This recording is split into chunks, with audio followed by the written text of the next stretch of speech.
I'm also a type 1 diabetic, which I got diagnosed with just a couple of weeks before I turned 11.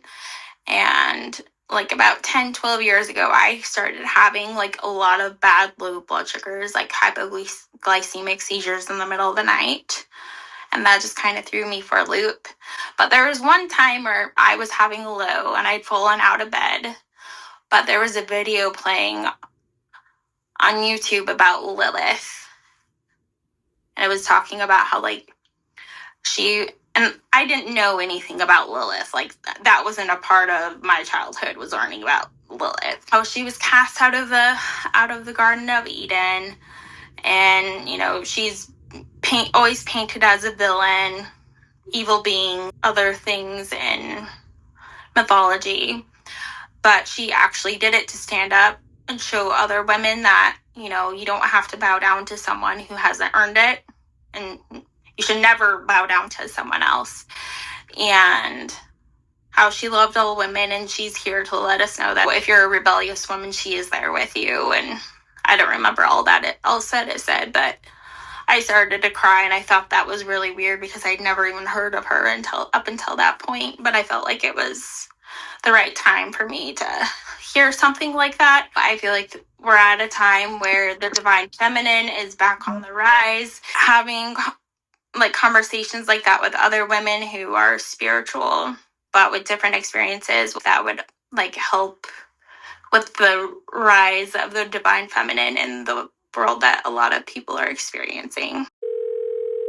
Hello, welcome to Intimate Chats with Jess, where I bring on people within the spiritual, creative, wellness, holistic community, and I have conversations with them. And I say intimate because I provide a safe space for us to kind of get deep. I'm very much about like deeper talks. I'm not a surface level person, and I feel like there just needs to be more spaces for people to like share their journeys. So I'm going to start off by getting to know you, which is Amanda. Here today, we'll learn more about her. I'll ask some questions, and then we will talk about, I don't know, I hope I told you this, that you were going to come on with something that you're passionate about, right? I think so. Okay.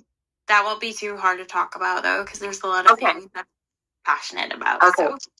Okay, good. Yeah, so we'll talk about the topic, what's on Amanda's heart, about what she's passionate about, and she'll kind of present that, and then we'll look at her astrology afterwards, and we will show how her astrology compares to her life story and kind of like who she is and what she's into and all of that. And it's really cool to see how everything merges. I am an astrologer and I'm an intuitive consultant. I mix astrology and intuition through cards and all that stuff to give guidance and insight and stuff like that.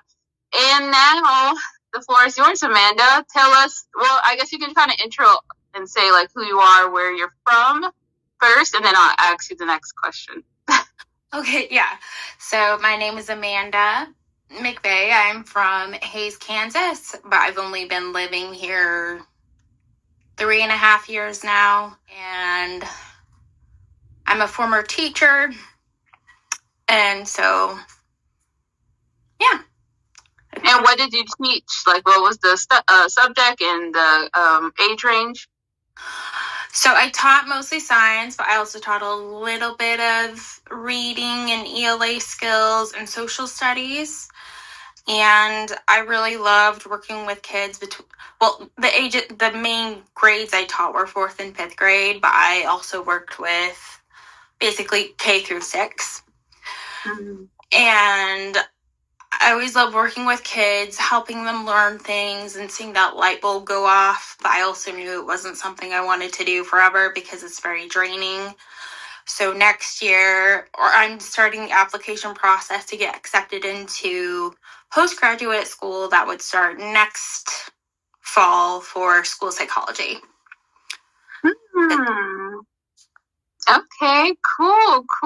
Okay, so I like to start off with asking you, taking you back to your childhood, and I want to know who was Amanda as a child, who was Amanda as a teenager, and then who are you now as an adult?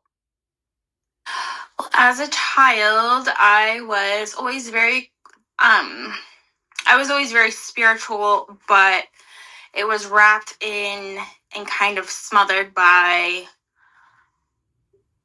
Christian Protestantism. I can't even say that word correctly, but I grew up and I would always question things because I thought it was weird that when a man and woman got married, it was always the woman taking the names of the man. So I remember asking my mom once, well, why doesn't the husband ever take the name of the man? And my mom said it's because men are always considered to be the leaders and heads of the households. And I just kind of took a step back, was like, I don't know if I agree with that outlook. So I was just kind of question things. I also had 2 sisters. So I just kind of, and all my friends were female except for a few little boys at church. But I just really enjoyed being in communion with other women. I mean, growing up, you don't realize how great you have it if you have sisters. And I didn't appreciate it at the time until I got to be a little bit older and we got we're both all out of the house. But I just missed, and I still do miss that, having female friends or sisters right there. And I always question things. My mom would volunteer us to help out with church events as children, or when we were little we would be forced to participate, and then as I got to be in middle and high school I was forced to help, and I didn't like not having a say in that. So I was always very independent, but I wanted to kind of do things my own way, and I didn't like being told what to do, as I think most kids and people are. So as a teenager, I continued to just kind of, sit back and watch people and kind of study their behaviors and the way they treated people from different backgrounds. And I just I realized that a lot of, in a lot of the books we had to read in high school, if it was told from the perspective of someone who wasn't white and it took place in America, their bullies often were white children. And I was like, I kind of understand that. But some of my friends understood, but that's because they were not white, white themselves. But my other white friends didn't understand, and they took offense at that. I'm like, well, why can't you just see it for what it is? Because where I grew up, it was over 50% of the population was Hispanic. And so white people, I think it's maybe 46% of where I'm from is white, or it was at the time, but a little over 50% were Hispanic, mainly Mexican. But there's also people from El Salvador and Puerto Rico and Guatemala, a few from there. I had a Spanish teacher in high school who was Guatemalan. But anyways, growing up in that type of town, going to school with a lot of people who weren't just white, it just kind of started to open my eyes to certain things and to kind of question the way things were ran on a big scale, with the war in Iraq and all that. I just started to, I always question things, but the older I got, the more I was like, America is not the best country in the world. There's other places where it could be better. There are things that we could do better where we could be the best. But anyways, and then just watching my mom and other women just kind of bow down to the men around them, even though the men a lot of the time were a lot less knowledgeable at things, kind of made me mad. And I decided I was going to wait a long time before I got into any serious relationships myself. And so when I got to be a senior in high school, that's when I found psychology and realized it was something that I really enjoyed. I love reading too, but it's when you read a book, there's always archetypes that no matter what book you're reading, they're in that book. You know, the hero and the villain and the damsel. Although most of the books I've always read don't have like the damsels in distress, because that's not real life. But I just always have seeked out books that have different perspectives and from authors who aren't just like white men, because that's really boring.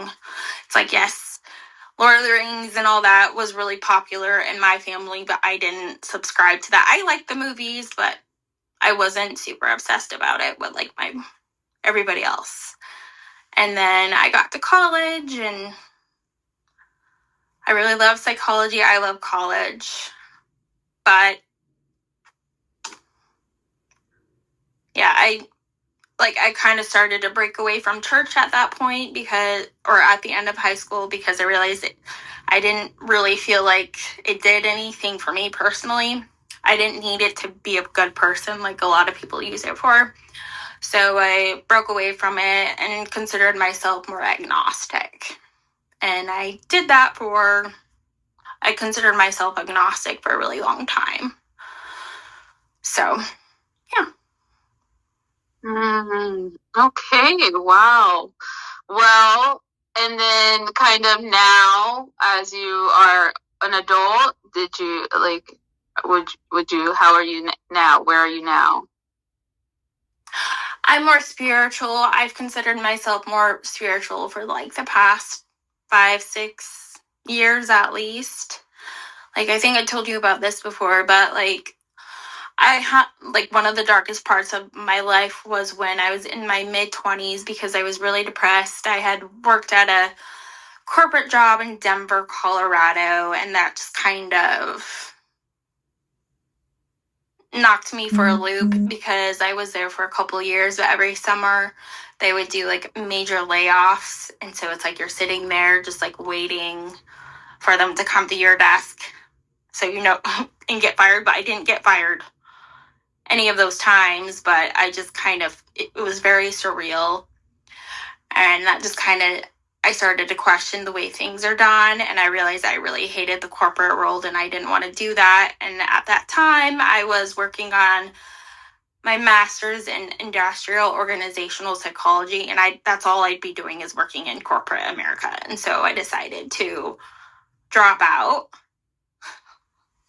and then just like get some more real world experience before deciding to go back for my master's or any type of graduate degree. I am really glad that I did that, but I was very depressed, and I was hanging out with friends who only wanted to party on the weekends, which is great. But then I've always been somebody who's been very good at like listening, and people just kind of latch on to that, like giving advice. So like my best friend at the time was married, but she would go do crazy things with other guys on the weekends, and I would be there right along with her because I didn't like her husband, so I didn't feel bad for him. But it just became very draining. And when I like realized that she didn't, like, if I had a problem, it was inconvenient for her. I'm also type 1 diabetic, which I got diagnosed with just a couple of weeks before I turned 11. And like about 10-12 years ago, I started having like a lot of bad low blood sugars, like hypoglycemic seizures in the middle of the night. And that just kind of threw me for a loop. But there was one time where, this is one I think I told you about, like there was one time where I was having a low and I'd fallen out of bed, but there was a video playing on YouTube about Lilith. And it was talking about how like and I didn't know anything about Lilith. Like that wasn't a part of my childhood, was learning about Lilith. But anyways, talking about how she was cast out of the Garden of Eden, and she's always painted as a villain, evil being, mother of demons, and like other things in mythology. But she actually did it to stand up and show other women that you don't have to bow down to someone who hasn't earned it, and you should never bow down to someone else. And how she loved all women, and she's here to let us know that if you're a rebellious woman, she is there with you. And I don't remember all that it said, but I started to cry, and I thought that was really weird because I'd never even heard of her up until that point. But I felt like it was the right time for me to hear something like that. But I still wasn't ready to go down that delve that deeply into my own spirituality. But I looked into it from time to time after that, and did a little bit more digging into the lore behind her, and the good and the bad of what people have said. Yeah, could you sorry to interrupt because I'm just looking at the comments. So I actually since I study mostly traditional astrology, I don't have full knowledge on Lilith. I know of Lilith, and that's in my point of view, and you may have a better explanation of is it do you look at it astrologically, or is that more spiritually? That's more spiritually. Oh, well, could you tell everyone about the definition who doesn't know what Lilith is? And while you're doing that, I'm going to go grab my charger really quick. Okay. So I guess it's more of a Jewish thing, but since I didn't grow up Jewish, I didn't hear all about Lilith.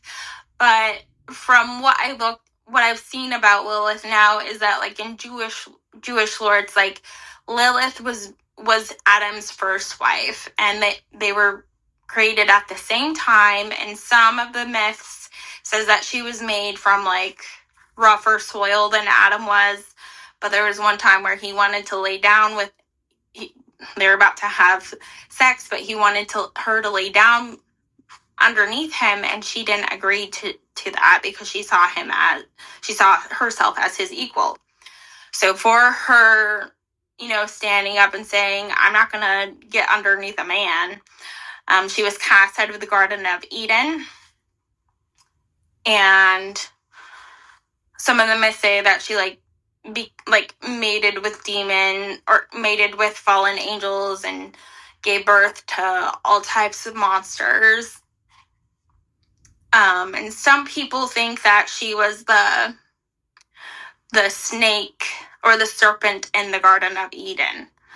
But if you look at it from her being a snake, being the serpent that's in the Garden of Eden, some people say that she was probably there to warn Eve to, not subjugate herself to a man, if that makes sense.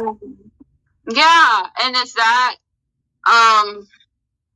so is that, could you explain for people who don't even know anything about spirituality, what is that, a story? Is that where does that come from? It comes from the Jewish creation myth about Adam and Eve. It's a little bit different. It's a little bit different than what Christians would read in the Bible. Oh, okay. You just embody teacher in the best way, professional, in the best way. Your mind is so complex. I honestly it's the way that you talk and think and just can pull sources and just different things. It's computery to me, which kind of makes sense for your placement astrologically, and we'll talk about that and everything. So very progressive, very future oriented.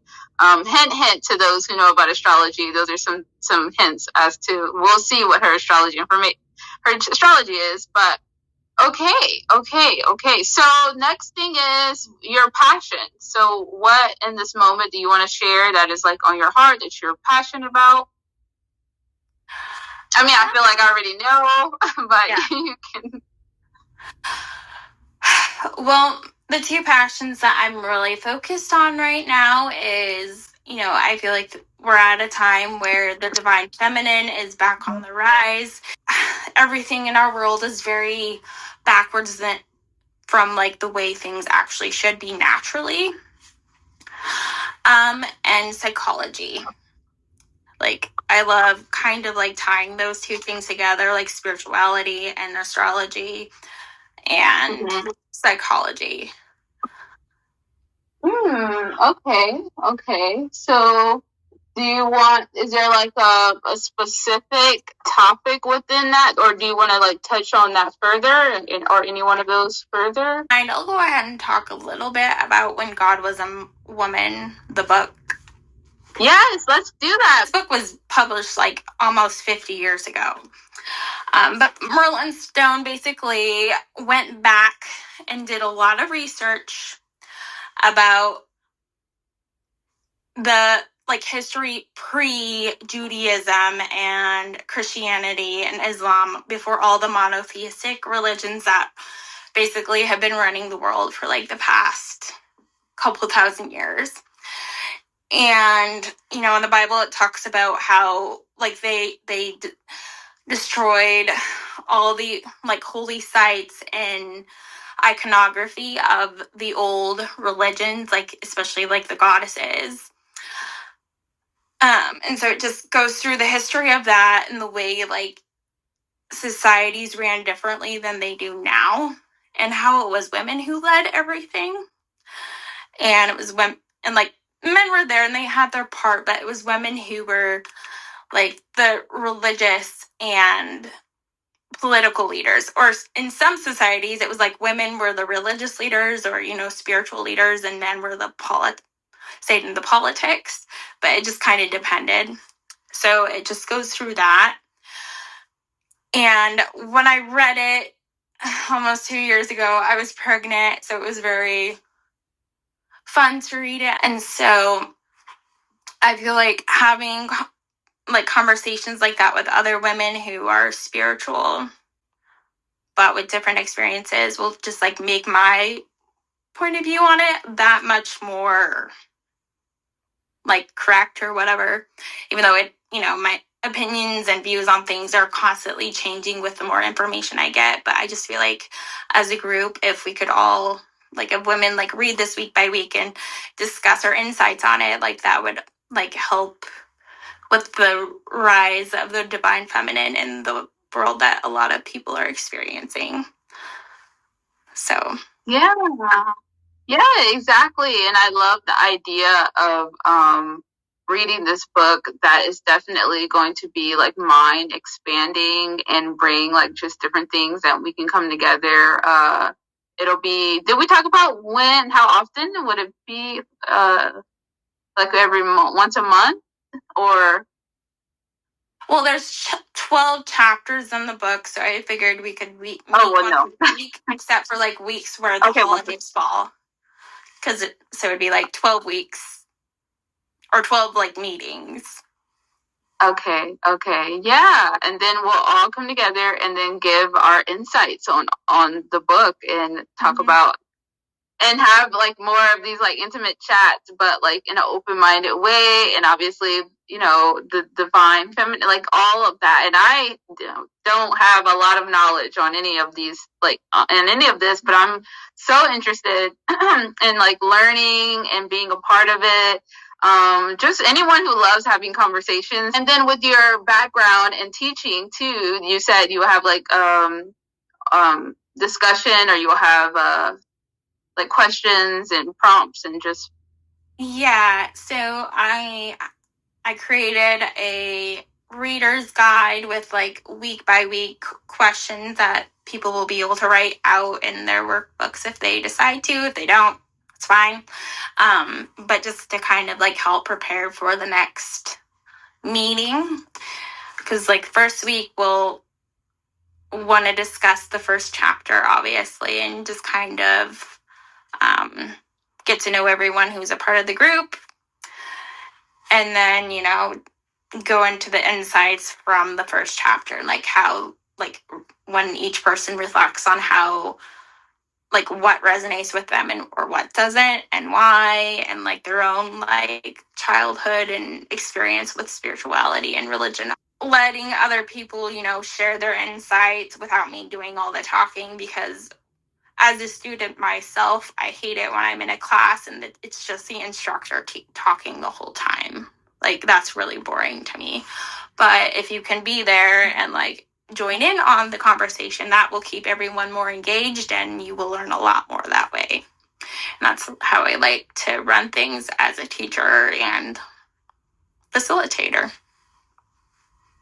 Yeah, yeah. And yeah, I'm all about that. And the important thing once again is having safe spaces like this for you to answer questions or think about things in a way that you never would have, or learn different things will bring up stuff for you. And if you're naturally a person who kind of has a different point of view than like where you grew up or other people, this is it helps you to rip yourself away from what you've been told and establish like your own beliefs and your own identity, and then that's how you connect to your people. Like for instance here, like obviously it's live. There's people, I've been on social media for years now, so like I'm not surprised by anything anybody comments. But just like I can imagine as a person who maybe doesn't have like an I don't care attitude like how I do, will like, they may be thinking of differently than everybody, and they can't even like express that. So that is why I created these spaces for you to kind of just like let it all out, like, and just know that like there's nothing like off limits. I always say for me, like, no one can tell me, like, no topic could be too far off for me, because I'll be like, ooh, what do you tell me more? What do you think about that? And still like have my own personal view, but be able to be like open-minded to it. I just honestly, and I think this is with my sign, and as you will resonate with them, I don't understand people who have such a like solidified point of thinking. I'm just like, how, like, you're limiting yourself, like, just be a free bird, like, come on, like, I don't know, it identifies with people, I guess, but for me it's like so suffocating. I can't even. Yeah. Yeah, and like there are a lot of people from millennials and Gen Z and like, after us who have started to like, who've left the church and have started to deconstruct from it everything they were taught, because the wording in the Bible has always been changed by those in power to help hold on to the power that they have, starting with the King James Bible. Like, the Bible versions before that, in the sections about Jesus, it was like Jesus was encouraging people to rebel against tyrannical leaders, but King James of England didn't like that. So he changed it to where you have, like, you pay your taxes, you respect your leaders, and you don't question them, even though, like, Jesus was a rebel himself. That's why he ended up getting, I can't even think of, executed on the cross. Yeah. Everything that Christianity is based off of. So, and I think it's like, it's really held Christianity and, people holding on so tightly to the way they view the world has really held us back, humanity back as a whole, from progressing. And it's just caused all different types of problems. But, I mean, if you're Christian, that's great.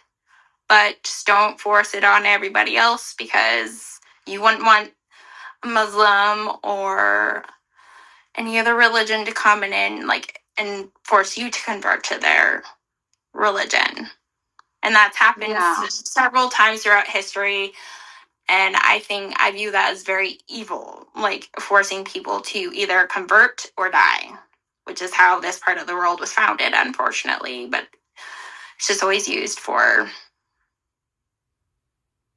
unseemliness, evilness, killing people who just because they don't look like you or think the exact same way you do. So,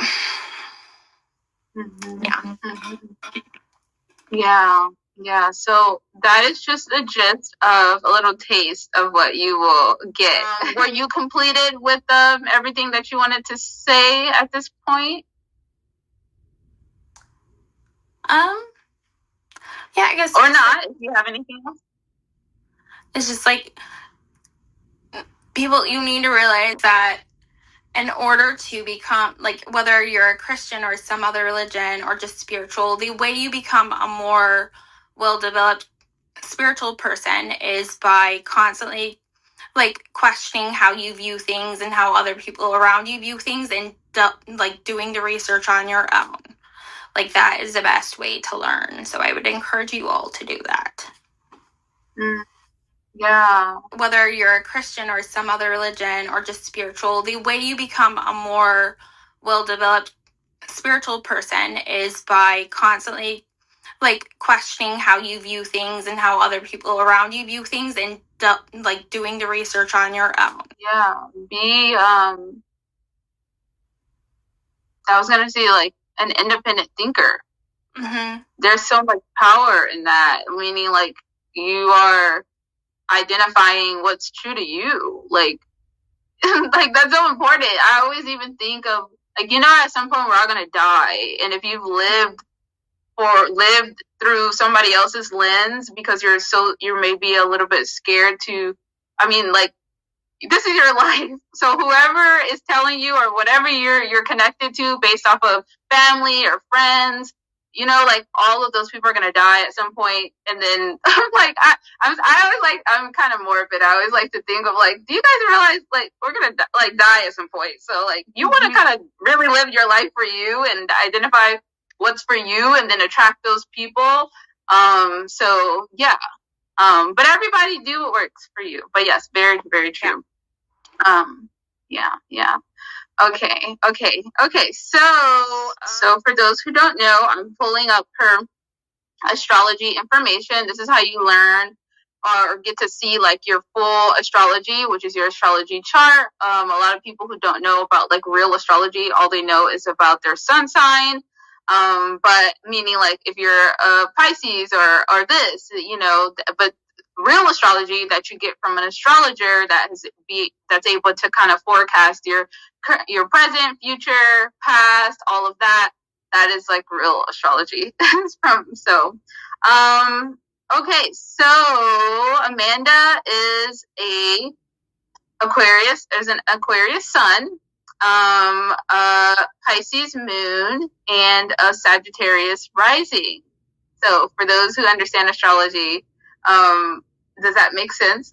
Like, did you guess that? Did you get that from her? So first of all, your sun sign is in the 3rd house, which makes so much sense. I mean, just kind of your experience. 3rd house represents like, teaching. So anybody who has that is very good with teaching and using their, like, their words and the way that they communicate and the way that they're able to write to help people learn. And it's also learning through, like, socializing with, just kind of like you said, you like to kind of learn through letting people talk, and, like, presenting their ideas. And then you're such a great person to go to when it comes to that. And I can see how you would be an amazing teacher, because you're actually there to get the people, their students, to learn and think for themselves outside, like, rather than, like you said, like, forcing your beliefs or whatever down their throat. I think it is, like, the best way to learn, because then you kind of let the person learn the way that so that makes total sense as well. This is also usually in this energy, you may, like, use a lot of, like, perhaps sometimes tech, or very into social media, probably on a day-to-day, daily basis. I can just see you kind of, like, diving into like the TikToks and exploring all the things that are so different, and that, bringing up ideas and just different things for you as well. Also, interesting that you mentioned your siblings, or your sister, or wanting sisters. You said you wanted sisters. Wait, did you say you had sisters, or did you want? I forget. Yeah, I had 2 sisters. Yes. Okay, yes. Yeah, that makes total sense, because also the 3rd house represents siblings, and also extended family. So usually anyone who has a lot of energy in here has a special connection to their siblings, whether it's good or negative. For here, it shows, like, positive as far as I can see. Yeah, I'm very close with all my siblings. I also have a little brother who I'm also close to, and I really love my sister-in-law. So like I'll talk to them or like check in with them like at least once a week because we were all dispersed throughout the country. No. Yeah. Are you able to have these, like, are they open-minded too? Are you able to have like these open conversations? Yes, and my older sister has 2 kids, my niece and nephew, and my niece is about to turn 17, and she's very interested in like astrology and all that too. And I know so I kind of want to go over that with her for her birthday. I think that would be fun. So yeah. Yeah. Oh, I wonder if your siblings have Aquarius in their charts. I feel like they do because they are in your sibling area. So I feel like they would have some placements in there, especially if they're like open. But it shows that like very harmonious like conversations with the siblings, and definitely can have all like, yes, very Aquarian energy, I would say. Yes. Yeah. And then for you also, freedom's very important to you. Freedom of speech, freedom of thinking, freedom of even the way that you live your day-to-day life. Just letting you know, like, that you feel the best when you're kind of being able to wake up and kind of like do whatever you want on your own time. Yes. Yeah. Yeah. Which I wonder how that is now that you're a mom. It's a bit of a struggle, but I have my husband who helps, and obviously I'm a stay-at-home mom right now, but I've still been able to go run in the morning at the gym with his help. And that's very important to me. That's how I keep my sanity. So. Good. Oh, that's so good. Okay, good. That's progress from like, because you said you have a baby, so that's good. I'm glad you're able to get that in. So yeah, that's a little bit about your energy when it comes to like your sun sign, but definitely you're meant to like teach a community and present these like innovative thinking and just kind of different ways, like very I mean, your story very aligned. So also your moon, which is Piscean, which is very spiritually connected, is in your 4th house, which is around like home and family and like your inner world. So that makes me kind of think like home is very comforting for you. Like, would you say you're a homebody? Did we talk about that? Maybe, I don't know. Oh yeah, I've always been a major homebody. Always. So yeah, you also, with the Piscean energy, anybody with Pisces energy definitely has to be mindful of like cleansing their energy. Like you can get drained easily, which once again makes me think of how that is with like being a teacher, like being around with those students. Like, did you feel that? yes, but at that time, I knew I could always look forward to going home and it just being me and my cats because I hadn't met until I met my husband. So like that's why I tell him I can't be a full-time teacher and hold on to my sanity. Like it's just school psychology is a little bit different because I'm not going to be like in charge of like teaching all these kids, like 150 kids a day. So it'll be a little bit, I'll have more mental like space for them and patience when I come home from work. But my son and husband, and that's very important to me too, is balance. Because a lot of time life is imbalanced. So yeah, definitely. Yeah, so definitely very richly, like, once again, I always identify with Pisces energy as like one foot in reality and then other foot in dream realm or spirit realm or that kind of thing. So yeah, definitely good for you to do your spiritual practices and definitely doing anything cleansing, whether that's, I always say baths are good or any like connecting to water or whatever spiritual practice, I always just say try to do all of that on a daily, just so you're like identifying with your like inner world and that. And then boundaries, big. When we talked about that of like having to establish boundaries, especially for you, that's going to be like in your home and family life. So as much as you are a homebody and a family oriented person, definitely have to like learn to like still have your boundaries or say no or take your time to recharge and replenish. Yes. Being married has, well, especially over the last month, I've gotten a lot better, like standing firm with my boundaries. Good. So I'm just going to keep getting better at that. Good. And yeah, with your Sagittarius risings, that also really nicely connects to that Aquarius, because Sagittarius is very freedom seeking as well, but definitely like a learner, very teacher energy. I always say anybody with Sag, they're really good at learning. I feel like they go through their life like just learning through different various like things, and they are big on kind of even how you said as far as Aquarius too, of like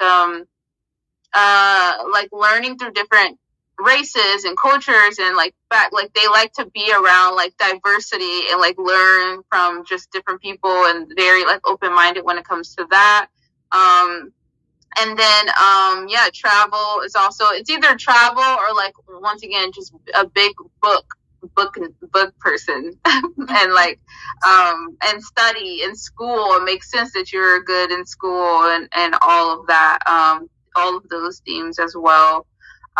So yeah, that's just a gist. I can go like deep into it, but I just wanted to like show you like that everything, like your story very much aligns with like your energy astrologically.